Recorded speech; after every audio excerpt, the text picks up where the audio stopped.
ఓపికతో ఉంటే ఎంతటి గెలుపైనా వరిస్తుంది. ఎలాగో తెలుసా? ఒక చిన్న ఊరిలో విను అనే ఒక బాలుడుండేవాడు. విను చాలా తెలివైనవాడు. కానీ అతనికి ఒక చిన్న అలవాటుంది. అతనికి అన్నీ వెంటనే కావాలి. ఒకరోజు విను ఒక చిన్న మొక్కను నేలలో నాటాడు. అతను ప్రతిరోజు ఆ మొక్క దగ్గరికి వెళ్ళి చూస్తూ ఉండేవాడు. కొన్ని రోజులు గడిచినా మొక్క పెద్దగా పెరగలేదు.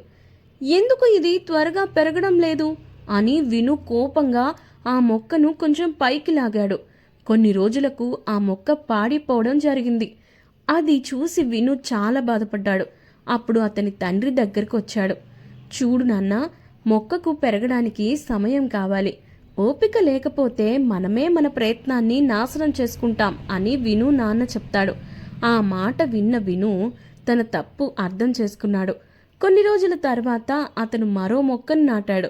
ఈసారి అతను ఓపికగా నీళ్లు పోసి చూసుకుంటూ ఉండేవాడు. కొన్ని నెలల తర్వాత ఆ చిన్ని మొక్క ఒక అందమైన పెద్ద చెట్టుగా మారింది. జీవితం కూడా అంతే. ఓపికతో కష్టపడితే విజయం ఒకరోజు తప్పకుండా మన దగ్గరికి వస్తుంది.